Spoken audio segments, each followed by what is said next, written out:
wondering now, sir, if you believe that Iran has given up its long history of ambitions with nuclear weapons, or what you would like to see from them to prove that they do, and what type of meetings is your administration looking for next week with Iran? So Iran wants to meet.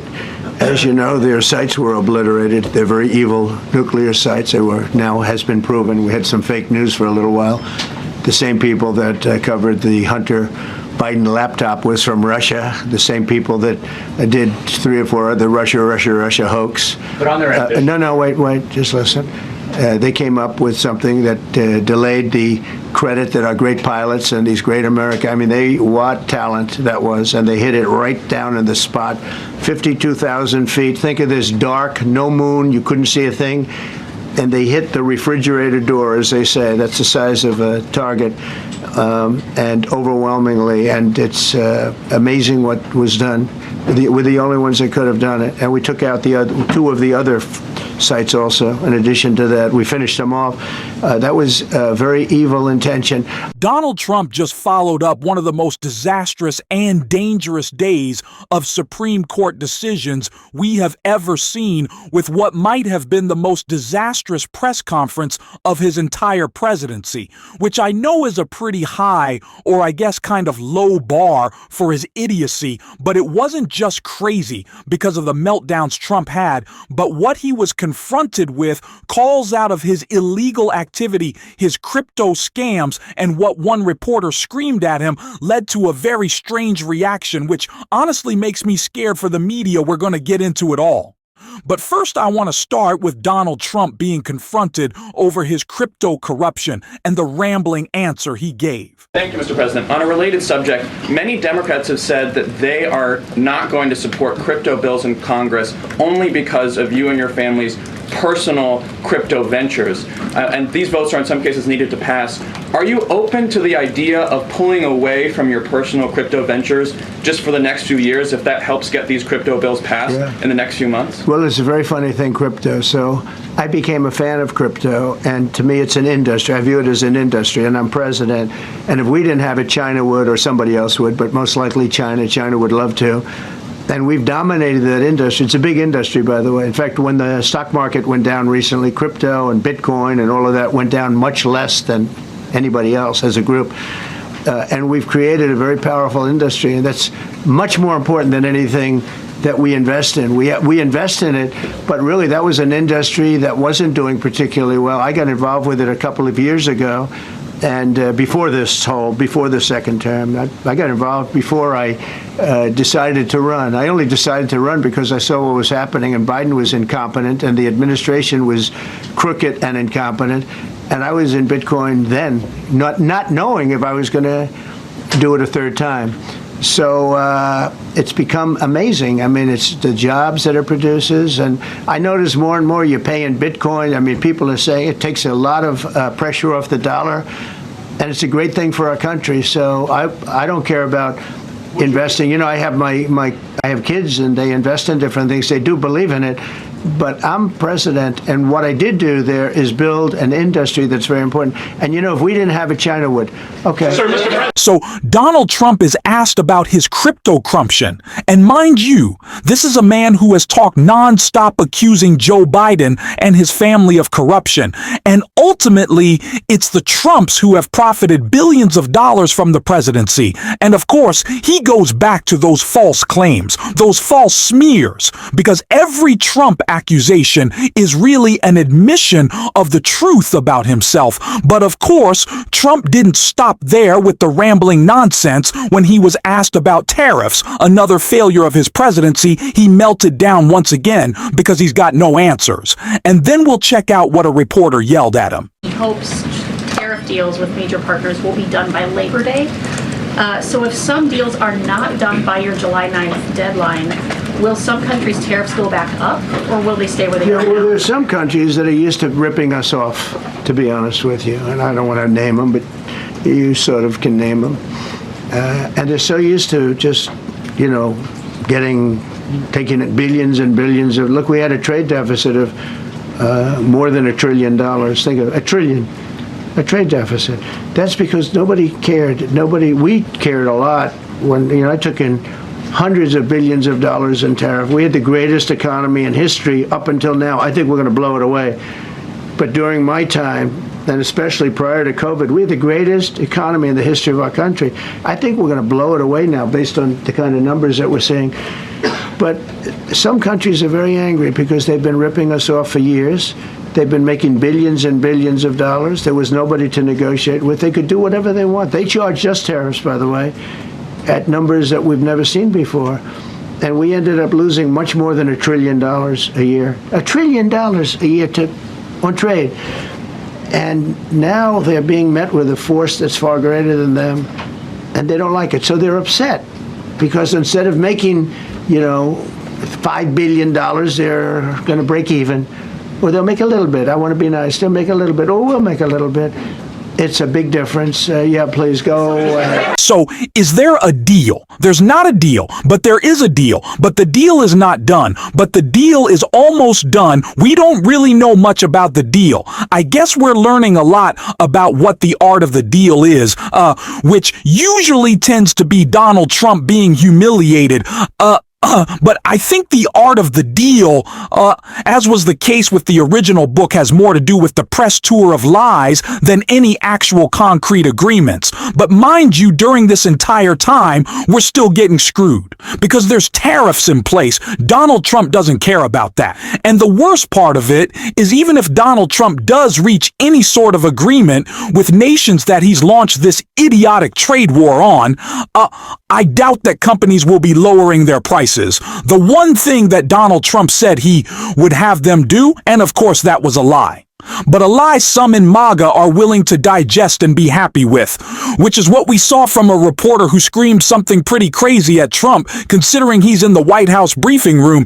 Just take a look. Mr. President, what would you say to Americans who fear that this is more and more concentration of power in the White House and the executive? Well, this really brings back the Constitution. This is what it's all about. And this is really the opposite of that. I mean, the question is fine, but it's the opposite.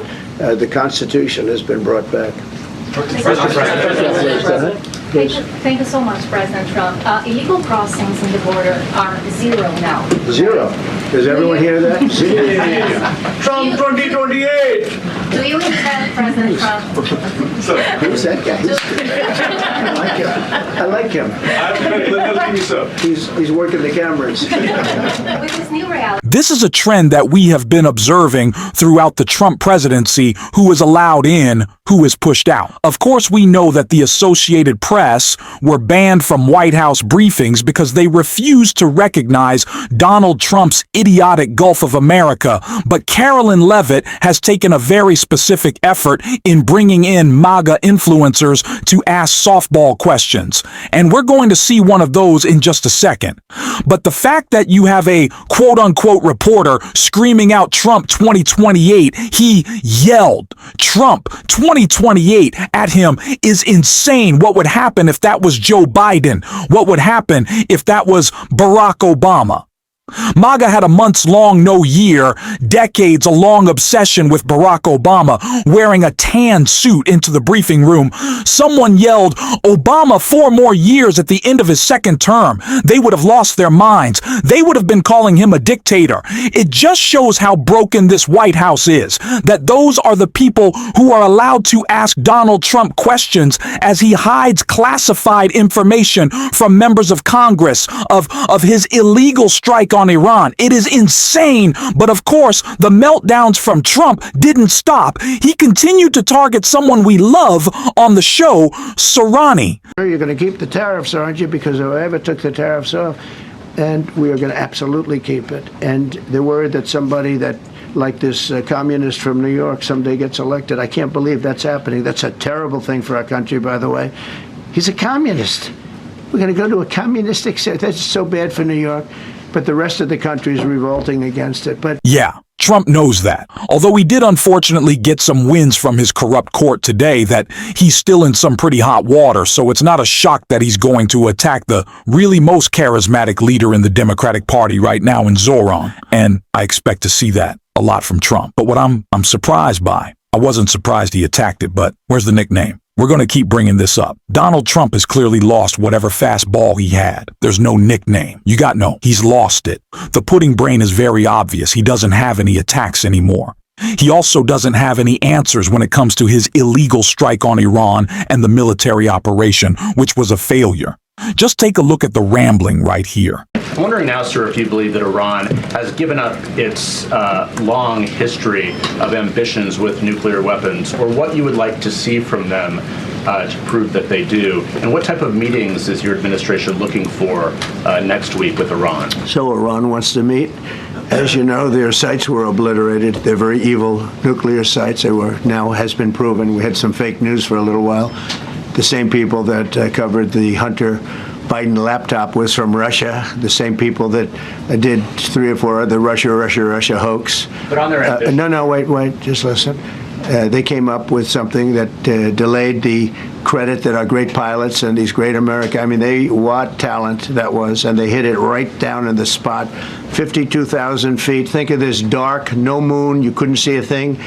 And they hit the refrigerator door, as they say. That's the size of a target, and overwhelmingly. And it's amazing what was done. We're the only ones that could have done it. And we took out the 2 of the other sites also. In addition to that, we finished them off. That was a very evil intention. I believe that, and again, time will tell, but I don't believe that they're going to go back into nuclear anytime soon. They spent over $1 trillion on nuclear, and they never got it together. And nothing was moved from the site, by the way. To do that is very dangerous. It's very, very heavy material. Those cars were most likely the cars of masons because they were pouring concrete at the top, at the hatch, as you know, the hatch going into the nuclear site. They wanted to reinforce it, and they had some masons there pouring concrete. By the way, that concrete was obliterated. It hit exactly at the concrete. I don't think it had a chance to dry. But everything's down there. It's under millions of tons of rock. Donald Trump's politics, and thus the politics of MAGA, operate at a very petty personal grievance. The personal element of it is very important here. It's the reason Donald Trump loves tariffs so much, because it leads business leaders and leaders of other nations to come and to ask Trump to end his idiotic trade war, which he never should have started. But that's the part of it that he likes. He likes the personal contact. He likes to feel important. Being an idiotic president isn't enough. He also has to launch an idiotic trade war and an idiotic literal war, but he still doesn't know what he's doing. And of course, as Donald Trump decided that he would attack everyone all the time, he turned his sights to Gavin Newsom as well. Just take a look. You wouldn't maybe have Los Angeles. It would be like the rest of California, the rest of Los Angeles. They lost 25,000 houses in a fire. They should have lost none. You know, I sent the water down. I had to break into their water supply because they just refused to do it. They're crazy. There's something wrong with them. They have plenty of water. They don't have droughts or anything. They have plenty. We let it come down from the Pacific Northwest. They routed all the water out into the Pacific Ocean for environmental reasons, okay? And now you have 25,000 houses, none of which would have burned down if you had the water. They didn't have water. They didn't have water for the fire pumps. They didn't have water in the sprinkler systems that people put in. So the answer is we're going to work with governors. We're going to work with radical left Democrats, and we're going to make it good for everybody. We'll have to stop the crime in those, in the case of the cities, I think I can say just about all cities with heavy crime are run by Democrats. Go ahead. Does he recognize maybe how stupid he sounds when he's talking about the water? The water is great. Water that was actually directed towards places that it did not need to be in California and is now severely damaged their supply. It's an ecological disaster. But thank you, Donald. The man who told us all to inject bleach in ourselves is now a climate scientist and knows a lot about agriculture. Sure, I buy that. But the people who were buying it, of course, I mentioned earlier, the MAGA reporters that were there. Take a listen to this question that Donald Trump was asked by someone from Mike Lindell TV. Yeah, Mr. President, you have a deadline coming up on trade in 2 weeks. Which country On what? On trade, on tariffs. sir, which countries, if any, are close to agreements with the administration? Well, that's an interesting question. We've made a deal with China. We've made a deal with probably 4 or 5 different countries. With the UK, it was a great deal for both. And we're in the process of making some others. But ultimately, in fact, Scott is here, and Howard Lutnick, these 2 guys have been doing an incredible job, and the people that work with them have been doing an incredible job. But, we have 200 countries, you could say 200 countries plus. We can't do that. So at a certain point over the next week and a half or so, or maybe before, we're going to send out a letter. We talked to many of the countries, and we're just going to tell them what they have to pay to do business in the United States. And it's going to go very quickly. But This is who's in the briefing room. It's embarrassing, but this is why more than ever, independent media that is willing to call out Donald Trump instead of coddle him is so important. It's what we're doing on this show, and if you stuck around to the end, drop a blue heart in the comments. And until next time, I'll see you soon.